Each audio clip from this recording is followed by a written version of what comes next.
Hello, and welcome to the Gaming with Science podcast, where we talk about the science behind some of your favorite games. Today, we'll be talking about Stellar Horizons by Compass Games.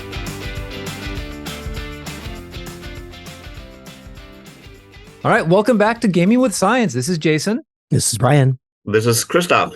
So yes, we have our very first special guest host here, Christoph Wagner. Is it Wagner or Wagner? Wagner is a German way to say it, and Wagner here in the States. That's fine.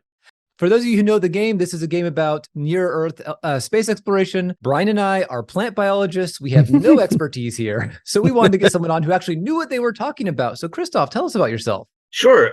So I have a degree in physics and a master's degree in mechanical engineering and aerospace engineering. I'm originally come from Germany and did my mechanical engineering and physics in Germany, and then studied aerospace engineering at Purdue University with a major in astrodynamics, controls, and guidance, navigation, and control theory. Unfortunately, after I got done with that degree, I could not get a job in that field here in the US because of my German citizenship, and most of those jobs do require higher levels of security clearances. And so I ended up working at Caterpillar for 10 years. Not involved in space exploration, obviously. Not involved in space at all, unfortunately. But then through some, I got let go from Caterpillar in 2016, ended up in a company, a hydraulics company up in Minnesota, but that got way too cold for me, so I only lasted 2 years. And I took a job at Walt Disney Imagineering down here in Orlando. So I was part of the ride team that designed the Guardians of the Galaxy Cosmic Rewind roller coaster at Epcot Center. I just rode that. That's so much fun. Yes, it is a lot of fun. And it was a lot of fun designing it too. But I was only a contractor. So when COVID hit, they let me go. And I was unemployed for a few months and obviously started looking. And I found this job that was essentially almost tailored for me at Kennedy Space Center, which is a fluid design engineer. So I applied. It took a while, but on October 2020, I started my position as a fluid design engineer at Kennedy Space Center. I work for a NASA contractor called Jacobs. And my main responsibility these days is that I'm a lead contract engineer for the hydraulic systems on the mobile launch tower for Artemis. That's very cool. Yes, it's very cool to say that I am actually part of the Artemis team, and I have my little pin to prove it right here. Oh, that's awesome. So my biggest dream was always to work in the space-related field, and it took a while, but now I'm finally here, and I'm having a good time. It sounds like you are super overqualified to talk about this game, unlike us. Well, I'll try not to use any fancy language here, because the game does the same thing. I thought they did a fantastic job with how they try to relate progression in space development and space engineering to somebody who, like you guys, have nothing to do with space. So I thought they did a wonderful job. I'll try and keep it at the same level. All right, sounds good. So before we dive into the game, I always like doing this fun science fact first. And Christoph, as our guest, you get first priority. Have you picked up any fun science facts lately? Well, since we're talking about space, do you guys know why Mars is red? Iron oxide? Yeah, rust, iron oxide in the soil, exactly. Or the regolith. That's my science fun fact. Most people don't know that it's a rusty planet. So where did all the oxygen come from that rusted out all the iron? Good question. I'm not a geologist. Most of these planets, they were formed many, many, many, many billion years ago from solar dust. I'm just going to say I don't know. Yeah, Brian, we have to respect the specialties of the people. He's a fluid engineer, and there are currently no fluids on Mars. So, sorry, right. A little bit outside the area. As far as we know, we haven't found any. We have found some evidence, but we have not found any actual water or fluids yet. Well, I found a science fact too, but now I want to talk about something different. I want to talk about how photosynthesis almost destroyed the world. Oh. No, photosynthesis was 3 episodes ago, Brian. No, not the game, the chemical process. So when photosynthesis developed, there was not a lot of free oxygen in the atmosphere. And as oxygen was poisonous to the majority of life and basically started to slowly build up. And actually, you can see there's these layers in the geological record of rusted out iron that happens periodically. And as oxygen built up in the atmosphere, it caused climate change that plunged the entire planet into like a giant snowball, almost presumably killed all life on Earth. But when eventually it came out the other side, now we have complex eukaryotic life. So something about the process, like, yes, photosynthesis almost destroyed life on the planet and completely rewired the ecosystem. I'm trying to come up with a witty response to that, and I'm having trouble. It's like, I don't think we're going to be quite so lucky if we almost destroy the planet this way. But yes, I've heard of the great oxygenation event and all the iron bands and everything. Mm-hmm. My other thing was going to be the methane plumes on Mars, but I think we're good. Okay.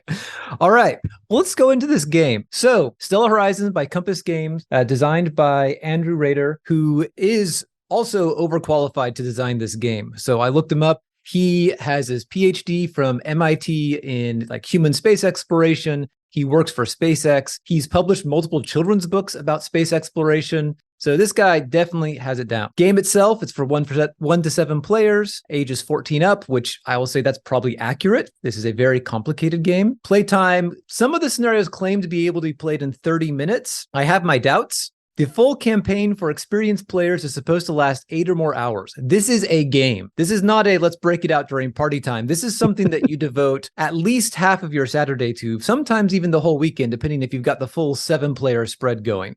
As far as the game itself, it's very high quality. There's all sorts of pieces in there. There is so much game in this game. There is an 11-pound box with about 5 billion little components inside it, which is only a little bit of an exaggeration. I actually looked at the parts list, and slight aside, this is the only parts list for a game I've ever seen that included the box as one of the components. So it's very thorough. And there are just over 1,700 individual components to this game. Can I ask, did you time yourself when you were popping out all the tokens and how long it actually took? I did not, because I was just doing it while watching my wife play video games. So it was just kind of taking advantage of the other side. It took a while. There were literally like 25 sheets of chipboard. Now they're high quality chipboard, very good game components. When I bought this, I said it was the most expensive and heaviest board game I have ever bought. It was like $130 at my local game store.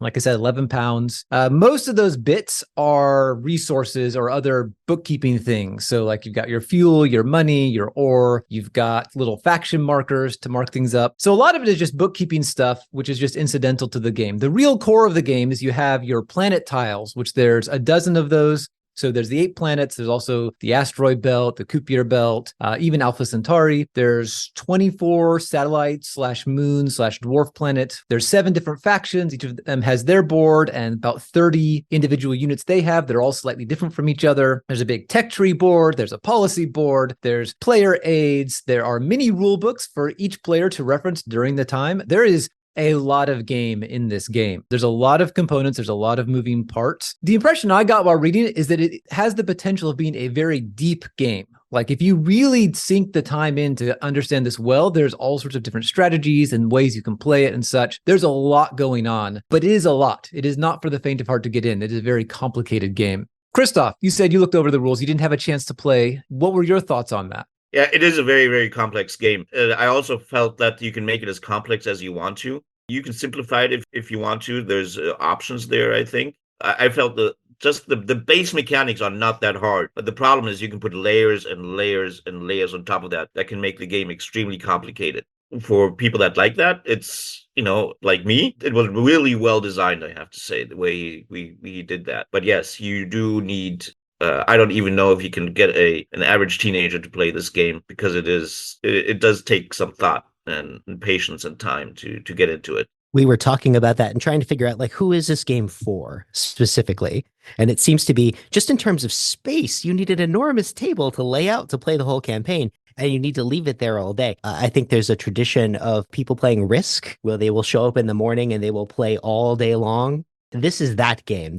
I can dedicate a huge amount of space and time and have a group of friends that will play this ridiculous game with me over the entirety of the campaign. It's Monopoly with intensely more complication. Yeah, so the genre this falls into, it's a 4X strategy game, where the 4Xs are explore, expand, exploit, and exterminate. where basically you are exploring things, you are expanding your territory, you are extracting resources, exploiting resources, and you are exterminating or combating other factions to try to take over. This is more famous in computer games. Civilization is probably the quintessential 4X game. There are some board games. Twilight Imperium is probably the most famous board game in this area. And so there's definitely people who really like this. Twilight Imperium is somewhere in the top 50, maybe the top 30 of Board Game Geek. So there's definitely a strong following for it. It's not necessarily what Brian and I tend to play a lot, but there's definitely a big market out there for it. And it's, as far as I can tell, this is a well-designed one. Speaking as someone who's not super experienced in this area, but it seems very well put together for that.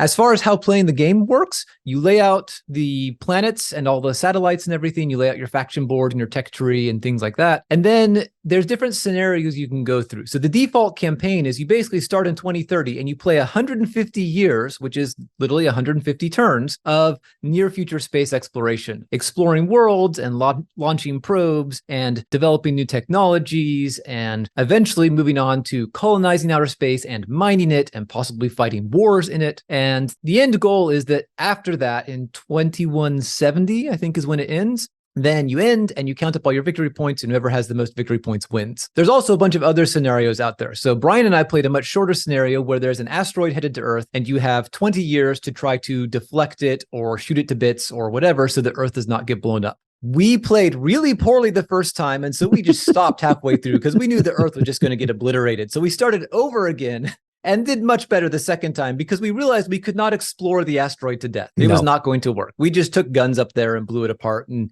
then towed it with some other stuff, and it worked much better that time. We also realized that some of the resources that we were dependent on, it's like, oh, wait a second, look more carefully. You can only make fuel on Earth.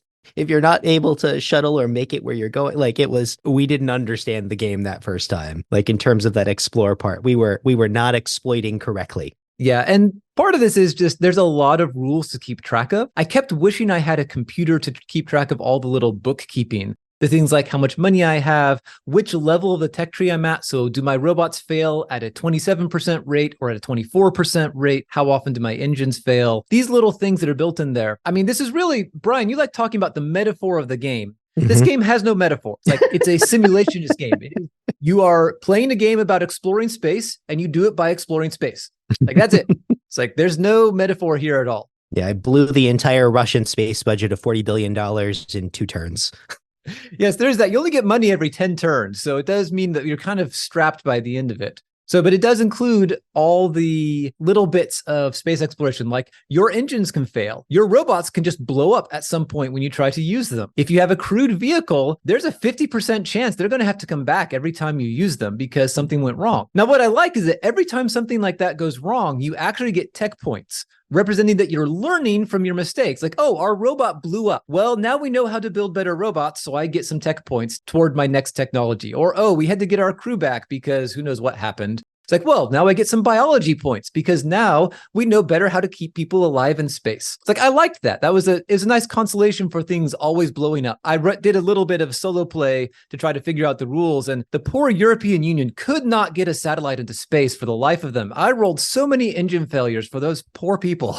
It's like every single satellite they spent tens of billions of dollars on these telescopes and probes and stuff, and they just blew up on the launch pad, one after another after another. I was so sad when the one ship I had just blew up. It blew up. Yeah, and that's very realistic right there. I mean, if you look at the development of the Apollo program, going from Gemini and starting with the Gemini program, and how many rockets they blew up before they were able to launch it successfully for the first time. If you look in even more younger history, if you look SpaceX and Blue Origin, those guys keep blowing up stuff. You may not always hear it in the news, but I mean, it took a while for them to have their first successful flight. And while in flight, for now, it's SpaceX. I think has a pretty stellar record. We'll still have to see what happens to Blue Origin. I mean, they've had one failure with the human flight, right? But they got the humans back to Earth, no problem. I thought that whole scenario and how that was integrated into the game was really well done. The percentage, I mean, they work with percentages on how likely it is for your engine, and you have to roll for it. I tried to look into those percentages, but it's really hard to put a realistic number on that. If you look at human spaceflight, if you look at the Apollo program, and there's only during the entire Apollo program, there was only one set of astronauts that died, Grissom, Chaffee, and White with Apollo 1, but they only had not that many missions. So overall, I still think it was a massively successful program, obviously. Yeah, I think the percentage for failure is about 5% on launch. And slightly lower if you're launching a crewed vehicle, because presumably we take more care when there's people involved, but probably would actually about fit with Apollo, to be honest. Right. That, it also depends on the launch vehicle, what kind of launch vehicle. The Soyuz is incredibly reliable, and that failure percentage is going to be really, really, really low, probably even below 5%. But they had to put some number on it.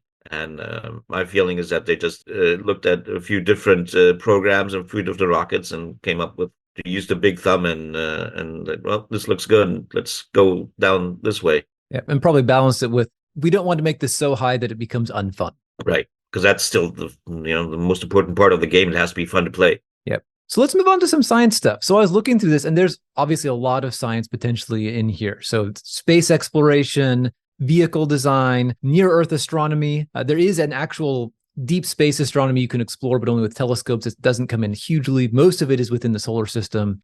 Engineering, orbital mechanics. So there's different transit times to go from one planet to another that are roughly on par with how far they are apart in the solar system. Running a space program, a little bit of the economics of it. It is funny that the unit of currency is billions. You cannot have less than $1 billion and nothing costs less than $1 billion. So yeah, so you've already talked about this a little bit, Christoph, but how does this reflect, as someone who's in the space program and in probably one of the premier space programs on the planet right now, how does this feel to you? Does it feel like an accurate representation? Well, I would say it's very idealized. I mean, in reality, any space program you look like, they run over budget. So you can put a budget on it, and I don't think I saw anything where you have that mechanic in there where you overrun the budget. You always meet it, or you have to go under it, right? I think they do. You can overrun your support limit. You can have more vehicles out there than you can pay for, and then you don't get all of your budget. You have to use some to support your ships. I don't know if that's exactly the same as what you mean, but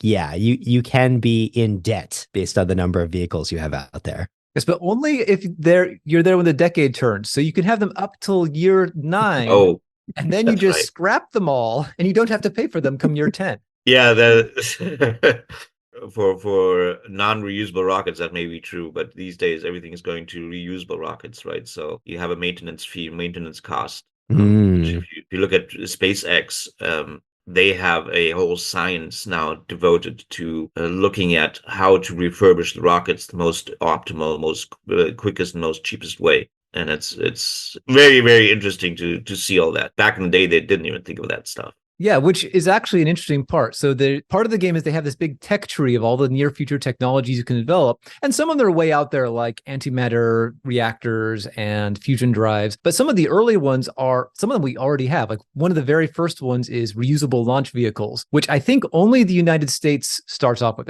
Technically, it's North America, the United States, and Canada, but I'm pretty sure it's meant to be just the US. Anyway, North America starts off with reusable launch rockets in the full campaign. I don't think anyone else does. And the game implies that's one of the first ones most people are going to go for, so that you stop just burning money every time you get something into space. Mm-hmm.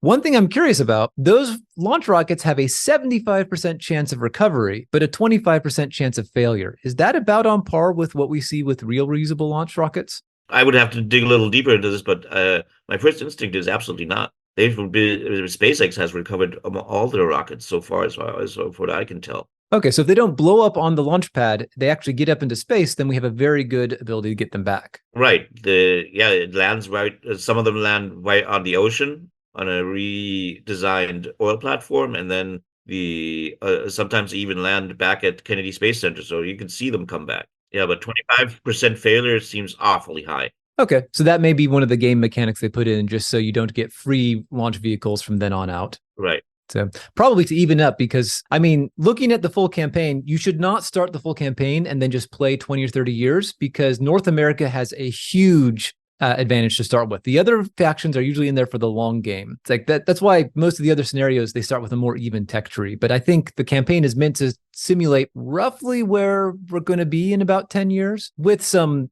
exceptions. So actually, this is probably a good time to talk about the factions.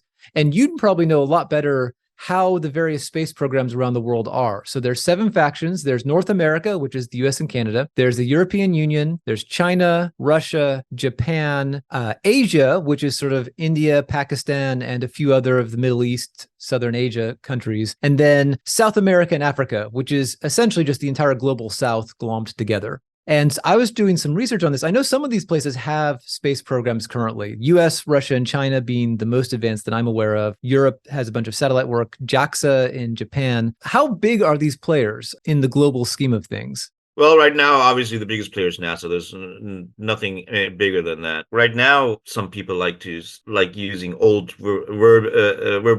words again, like space race with Russia and China, because you can see that there seems to be some. I don't think it's been really confirmed yet, but that China and Russia are working together now on a space program and launching rockets. One thing you have to make clear these days: no country can run a space program all on its own anymore. Just not possible, not feasible. If you look at the NASA and if you look at our Artemis program, there's the Artemis Accords where I want to say there's like 16 or 17 countries that signed on to it. And so they're all working together to land people back on the moon. So what drives that? Is it the technologies? Like you just need different aspects of technology? Is it the price? Like no one nation can actually afford this level of engineering? What is it that drives that level of collaboration? Technology and sharing technology is definitely a small part of it, but the biggest part is the cost. You want to share the cost of landing the first man well, not the first, but the first man after Apollo back on the moon.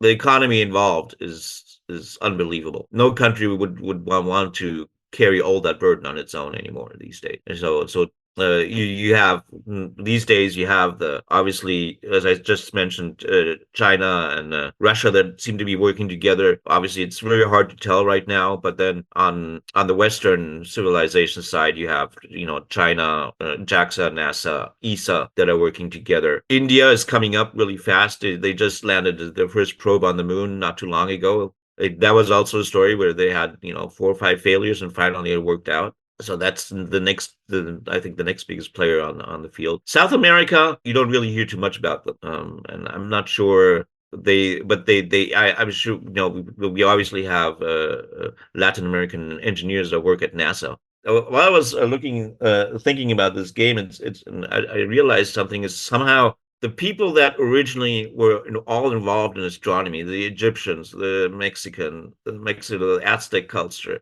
None of those are really spacefaring anymore. They started it somehow looking up into the stars, but these days have very little influence on what's going on anymore. Hopefully that will change. I'd love to see it change. I know that Mexico has its own space agency, for example. Yeah, oddly, Mexico does not belong to any of the factions. So if you look at the launch trailer for the game, there's one spot where they show the world and they outline countries according to the faction, and Mexico just got left out in the cold, unfortunately. Didn't even get included in North America for some reason. Yeah, the Global South one, based on the flag, it looks like it's basically Brazil and friends. And I did look, Brazil has some sort of space agency. They obviously don't have their own launch capacity, but I think they do put up some satellites. They have launched satellites in the past. Okay. That's about the extent I know of that. When Jason and I played our scenario, we worked as China and Russia, and we worked together. The time we won, we worked as China and Russia, because I realized that Chinese ships in the game had more weaponry than the Global South ships that I was trying the first time around. There's only one ship of the Global South that actually has armaments to shoot an asteroid, unfortunately, and China had 2 or 3, so I switched to them instead. I didn't check. Part of me suspects that the North America one may have the most guns of them all, but maybe that's just my own impression of how our country works. Now, let me make one more comment here. If us space cadets that all work at these various space agencies around the world had our choice, we would get politics out of the way completely and just all work together. I imagine. I imagine most of the people in the rank and file probably care more about the science and the goal of getting there than which country gets credit and who's jockeying with whom. Absolutely. Okay, so let's get into this astronomy part of this now. So there's a lot of not just engineering, but also the astronomy. So there's all these different world cards, the planets of the entire solar system, and there's actually some nice science facts on them. So if you look on the fine print on each of the cards, it tells you its gravity rating. It'll tell you if it's a rocky or icy planet, a gas giant. It may have its astronomical unit distance from the sun. If not, I know the player inserts actually have a 2-scale showing of here's all the planets and the thing, and they actually have a little scale bar underneath, so they show you how far apart things are. I don't even know what the word for it is. An extraplanetary geologist? What is that? Exogeologist? Xenogeologist? Yeah, planetary geologist. Planetary geologist. Okay. Not a planetary geologist. I don't know how accurate these are, other than they look kind of like what I understand. What's your thought of that of the game? So they have these different little bits of pieces. How accurate are they? Are they simplified? I'm trying to go. I don't know how to phrase this question. Yeah, I looked into it a little bit. Obviously, I'm an engineer, not a geologist either. But from the little I could tell, is it's obviously it's very simplified to make it accessible to everybody. They also had to make some guesses, because some of this was you have to have resources on certain planets to be that you need to be able to get to if you want to build a base and things like that. So I have a feeling they had to take some liberties here on what they can actually mine and get from a planet. But I don't know, a few years ago we had that. It's also a great book where they sent human to Mars. I can't remember who was in it. Is that The Martian? The Martian, yes, exactly. If you read that book and look at and watch the movie, it is really very accurately done. There's some minor mistakes. I'm not going to go there right now, but you can just see what kind of effort it is to put somebody on Mars and make it habitable. So you need resources that the planet has to offer. So as I said, it looks like they may have taken some liberties there. Just my broad sense. So maybe there is a little bit of metaphor here. It's not a full simulation. There are approximations. Yeah, I mean, the whole, we haven't talked about it, but that you have space combat. I hope there's never going to be space combat.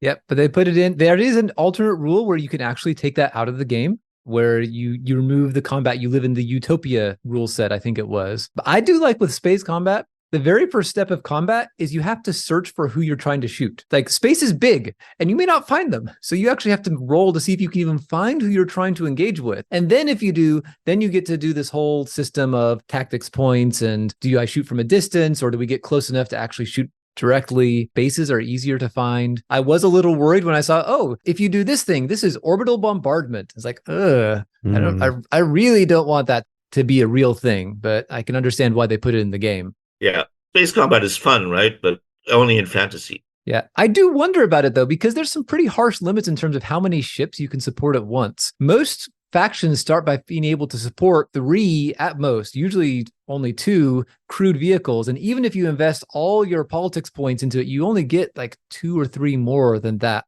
And so we're talking fleets that consist of like 5 ships trying to attack each other across the solar system. So again, we never got to this point in the campaign. We didn't have the 8 to 12 hours to get that far into it. I just wonder how that would work in practice, or if it's basically like, well, I'm claiming Jupiter and you're claiming Saturn, and we're just going to let each other do our thing because it's not worth wasting ships on this. Yeah. I mean, if you just look at what's happening now on Earth, SpaceX has like 4 or 5 rockets that they can launch that are refurbishable, and then if you add Blue Origin to it, I would probably say there's a good dozen reusable rockets out there right now that can be used and launched on a regular basis. So 5 is a very small number. Yeah, I think the 5 limit is more for the crewed vehicles. So that would be theoretical manned missions going somewhere. Even for manned, right now, the Falcon Heavy, I think there's like 2 or 3 of them out there, and there'll be more. And again, once the New Glenn is ready to launch, that'll double that capacity at least. Okay. What about space pirates? Are we gonna have space pirates? Yes, there's the part of the game that after a certain point of development, space pirates just spontaneously appear on the board. They just spawn into existence. Yes, they just appear. It's like no one creates them. They just start happening. They're like rats or yeast or mold or something. They just kind of come out of the woodwork or the space work as your economy gets sufficiently developed. Who knows? I mean, I guess you can pose the question: is that a natural progression of? We saw that happen here on Earth, and why wouldn't it happen in space as well? That you'll get some freebooters out there that start invading other ships. I guess if the economics of it makes sense, then it Yeah, probably will happen. yeah. I'm not sure if there's a one faction that would be able to finance that, but if there's other Elon Musks out there that have a boatload of money hidden away somewhere, why not? They probably spin off from the various bases you're supposed to be building, this disgruntled employees and such. It's like, I'm tired of working for the EU or for China or whatever. I'm just going to go off on my own and become a pirate. Right. Sounds like a legitimate career move. So we'll have a black market sugar beet wine. Now, what about near future? So one thing, there's another technology that only North America, I think, starts with in the campaign is the ability to get ships to Mars, like manned crewed vehicles to Mars. And I know I've heard about the efforts to get people to Mars, but I haven't heard a lot about it recently. What's the status of that right now? So right now, it's all the purpose of the Artemis program. At the end of the Artemis program is landing the first man on Mars. But getting there, they claim they can do it in the 2030s. Not sure if that's going to happen because there's a lot of things that have to be engineered and designed first. So the plan right now is to get to the moon first, start building a base on the moon, and especially a space station that will be going around the moon called Gateway. And then they will launch to Mars from Gateway. So the plan is probably to assemble the rocket that's going to go to Mars on Gateway, and then it will launch from Gateway from orbit around the moon. That's so cool. Which, by the way, one of the things I missed in this game is that these days there's a lot of missions that go to the libration points. So there's 5 equilibrium points in a 3-body system where you can, in theory, put a satellite there and it never move. So between sun, earth, moon, so on and so forth, we always have these 5 points. So Gateway, one of the proposals is to put it at Earth, Moon, L1. Okay, that's the one that's in between the Earth and the moon? Between Earth and Moon, yes. L2 is on the other side of the moon, and then you have L3, which is on the other side of Earth, and then you have L4 and 5, which are on an equilateral triangle between Earth and Moon. And the benefit of these places, you can put something there and then it doesn't require any fuel to stay there. It just is sort of held there by the gravitational interactions of the multiple bodies. Correct. So it's they orbit, so you can't really reach those points in practice, but you can orbit them. So that's what they do. They orbit these points called libration orbits, Lagrange orbits, whatever you want to. There's a few names for them. There's been some successful missions, like for example, the James Webb Telescope is at L2. So interesting. So how would we do that in Stellar Horizons? You'd have to have like places where you could send a mission or build a base, but it wouldn't be able to like generate resources the way other things can in Stellar Horizons because there's nothing there. It's just a stable. Yeah, you put a space station that would be supplied by whatever moon or planet it's orbiting. Okay. Probably the abstraction is that anytime something is in orbit around a planet, you could just hand wave it, say it's actually at one of the Lagrange points. The game has enough bookkeeping. I don't want to keep track of multiple stable orbit locations in addition to all the planets and moons and everything else. Yeah. And by the way, it doesn't mean that you need no fuel to stay around Lagrange points because L1, L2, and 3 are considered unstable. So you do need some station keeping fuel on board. Okay, got it. So you need like minor adjustments, basically just to kind of nudge it back and forth. Minor adjustments, yes. Okay. All right. So kind of getting down to the end of the game discussion, if you could change something about this game that you think, like, would you? Are there things that you think we could make this maybe a bit more accurate, or maybe things that they tried too hard on? Like, what would you try to adjust of the game to make it fit your vision of space exploration better? Oh, good point. Good question. I'm a little bit of an idealist. I would probably try and take some of the politics a little out of it and not be so heavily on diplomacy and have the countries work together better. But you have to roll for it. So that kind of that bothered me a little bit. And then it just you still have to roll for engine failures and stuff like that. So you have a probability effect there that yes, you have it in real life too, but it's not a gamble if a rocket explodes or not. It explodes because there are failures in the system, and it'd be better to maybe add a mechanic that there is, something on during assembly went wrong or something like that. Yeah, that sounds like one of those abstractions. I do know some of the technology can reduce your failure rate some, so that may represent superior engineering capacity. That sort of it bugged me a little bit, but I know the way they did that, I think it's still fine. It's still, it's not game ruining or anything. I think I'm eager to play it with my group here, and still think it should be a fantastic game to play for space cadets like me. And I imagine part of that is that you're an engineer, and so you don't want your hard-won engineering to just blow up due to a bad die roll. Is that kind of a fair assessment? Right. Yes. Or to have the politics get in the way of what you're trying to do. That explosion was preceded by thousands of people dedicating a lot of time, effort, and love into designing this engine, and then having this random effect there is, I don't like it. Maybe just because I am an engineer, but yeah. I suppose if you just decide we don't want to do that, you just don't do it, right? That's the joy of a board game. If you don't like a rule, don't use it. That's what I said in the very beginning. This game has lots and lots of levels, and I think you can add and delete levels any way you want to. I feel it's pretty flexible, so. What were your thoughts, Brian? So we played this, we did a 3-hour play session, which is longer than normal. We basically got the world creamed by an asteroid the first time, but then saved it the second time. We got to explore a lot of the rules.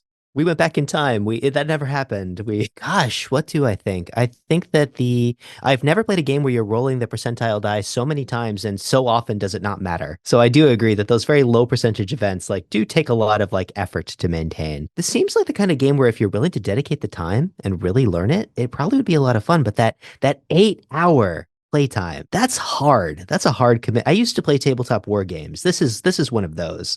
This is spend 2 hours setting up and 6 hours playing. Yeah, my feeling I kept getting while playing is that I wish I had a computer to handle all the bookkeeping, because there's really two kinds of roles and stuff you're doing. There's the bookkeeping ones of okay, how much money do I get this turn? What percentile do I need to roll under? Oh, I'm moving this ship from here. How long does that take with my current technology, et cetera? And I really wish I had a computer to handle all of that little niggling detail so that I could focus on the important things of which planet do I want to explore? This probe is going to get there next turn, but I can explore at a penalty this turn. Do I want to risk losing it and get it now, or do I want to wait but have a less time in the future? The decisions that I consider to be the important decisions and offload to a computer all the little things. I think this would make a great computer game. So I didn't play Civilization that much, but I played its sort of sci-fi spin-off Alpha Centauri. It reminded me a lot of that, probably because there was a lot of similar technology, some space exploration, the tech tree, everything. I've heard some people, when I was doing research, some people said that particular game, Alpha Centauri, is considered by some people to be one of the best 4X games made for computers. And so I found a lot of similarities between that and this game as I was playing it, and wishing that I could offload to a computer the same things that I offloaded to a computer when I was playing the computer game. One thing I would say is that price point for this, you said it was 120 at your friendly local game store? 130. Although I did see at some point Compass Games was running a sale at 99, but I think it's back up to 130 now. So that's about 2 times the cost of your average designer board game. But if you think about it in terms of time played, I mean, there are plenty of board games that have sat on my shelf that have maybe been played 3 or 4 times. If you play Stellar Horizons, the full campaign, twice, you've probably gotten more value for your money than your average designer board game for most people. Of course, there are some games you're going to bust out all the time and play a lot. But I think most of us have to admit that a lot of our games we don't play that often. Yeah, that's fair. Yeah, there's a lot of replay value of this one. They have a bunch of scenarios that you can play, and you can come up with your own. I think it's well worth the money. Yeah, no, the scenarios I think are a good touch. So there's the defend from an asteroid one we played. There's the full campaign. There's one where one player is playing a rogue AI that is basically versus all the other human players. There's one where it's the shortest one. It's 30 minutes. It's literally, there's an alien spaceship. You have this much money. Figure out how to build some ships and go blow it up before it blows you up. That's it. It's a 30-minute scenario. The only world tile is Earth, and you get a pile of money, and that's it. So there's a whole range of things you can do here. I do wish there was a quick start, a little quick start for here's how you ease into the game and play, or maybe a YouTube how to play video, because the rules are very well laid out, and they're obviously laid out by an engineer. Every rule has a number. This is rule 2.6.5. This is rule 3.4.7. And they're logical in one way, but I think logically in a different way. So they're all logical, all the movement rules are together, all the exploration rules are together, all the combat rules are together, which is great for looking up when you're in that phase. But I think in terms of what's doing the action. So I want all the crewed vehicle rules to be in one spot, and then all the robot vehicle rules to be in one spot. And I kept having to flip back and forth to find it. I actually made little cheat cards on 3x5 index cards to give the rules for, this is a crewed vehicle. It can do this and this and this and this and this. And if I were to be playing this a bunch, I would actually print those out, make them nice and neat. So I had these quick reference, because that's how I think. But I mean, There's a lot of stuff in this already. I can perfectly understand why they didn't do that. From what I read online, I'm not the only person who wishes things were maybe laid out a bit differently. Yeah, I missed it. So they have the index, but there's no page numbers. Oh, But they're all numbered though. So like They are numbered, so you can go through and find it. But I sometimes wanted to. Well, but what on page and you have to leaf through it and find the right number. does this come with a PDF version that you could search through? So it's not that easy to find, but yes, you can actually download the PDFs from the Kickstarter page of all places. I don't think it's linked from the main Compass Games website, but the Kickstarter still has a full PDF that you can download. And I actually did that while we were playing. You may have seen me. I had my laptop open. I was searching for some of the rules we were trying to figure out because sometimes like, okay, I read this rule somewhere, but I don't remember where. And there's 10 pages of rules to go through. So that searchability was very useful there. Yeah, but I'd like to see a computer game for this one. Yeah, this would make a fun app, actually. This would be a great app. I would love to see that. So we've been doing these report cards for the games that we've been reviewing that review like the science, how well the science is represented as well as the fun. And honestly, I was trying to decide if I feel qualified to grade the science in this game, but I guess I'll give it my best guess. I think this is definitely a game where the science was at the front and it was trying its very best to represent the science the best that it could. And I think that it feels like it's probably an A, like just for effort. Yeah, I'd probably do that like A minus. It's not quite as at the forefront as Wingspan, which is my personal bar currently for what a high science game is. There's a lot there. There's also, like Christoph said, some simplifications and some places where there could have been more, but there's not. But there is a lot there. And so, yeah, A minus range seems good to me. Our actual qualified person, how do you grade it? No, I would have to agree. I would give it an A minus. Just very and where they simplified it or took some edges off. That's to me it makes total sense. You can't go into all the detail and nitty gritty in a game like this that's supposed to be for a broader audience. So yeah, A minus for sure. It's so funny hearing that this game is not detailed and complicated enough. No, that's a different thing. It's the science part of it. The next part is gameplay. I was thinking about this, and this is one where I'm split because, like I said, this is not my genre of game. So for me, I would give this like a B minus just because of how complicated it is and how much I wish I had a computer to keep track of the bookkeeping. However, for someone who really likes this type of game, I imagine it would probably be more in the A minus A range. I did do some looking online. Sounds like there are some very loyal fans of it. Some of them have kind of the same quibbles about the rule book or like combat being a little complicated. So it seems like for the people who really love this game, it falls again in that kind of A minus range. I think I'm going to give it a B just because I think it's probably one of those games that is fun if you put in the work. And I don't know if I can. I literally don't know if my life accommodates a game like this, really. It was fun to play. I like playing the short scenario. I'm just trying to imagine the day that we would play the whole campaign. Well, it's hard now that we have jobs and kids and other responsibilities like that. Like if I was in college, this would be much more likely. I could see just taking my friends group as like, hey, we're just going to devote this Saturday to Stellar Horizons and just make a day of it, order some pizza, take some breaks in the game. I could definitely see that happening. But in our current life situation, yeah, probably not. I don't have a family here except the people that I play games with every once in a while. So, but I would rate it a B. It's massive. It's very complicated. It's not a game. I prefer games that you can pick up and set up in 10 minutes and start playing it. This is not that game. That's why I'm giving it a B. But fun-wise, I haven't played it yet, unfortunately. But I'm definitely looking forward to doing it with my gaming group here at some point. So that's just because of the massive. Just takes a long time to play. Is what I say. I would give it a B. Yeah, you said you were, but you got sick. So unfortunately, that was in the plan. But hopefully not COVID, but something. No, not COVID. Just a little bit of a con crud. Oh, did you go to a con? Yeah, I went to MegaCon here in Orlando. Oh, is that a gamer con? No, it is a pop culture con. Awesome. That's fun. I know Jason goes to Dragon Con all the time. Yeah, Dragon Con it's just like Dragon Con, but except much bigger. All right. Well, I think that's where we're going to wrap up again with the grades. Remember, these are just our opinions, so you are welcome to disagree, and we are welcome to be wrong about it. If you dislike it, we actually have a Discord. You can come in and you can tell us how wrong we are or if we got anything incorrect. But otherwise, I think we'll sign off. Christoph, thank you so much for coming. It was great having you on here. I'm glad we were able to meet. If we do any other engineering-based stuff, we might get back in touch. Absolutely. It would be my pleasure. It's been a lot of fun. All right. So that's where we're going to wrap it. So thank you, everyone, for listening, and take care. Have fun. Happy gaming. Yep. Have fun playing Dice with the Universe. See ya.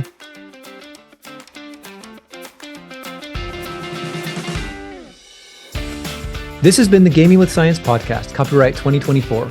Listeners are free to reuse this recording for any non-commercial purpose as long as credit is given to Gaming with Science. This podcast is produced with the support from the University of Georgia.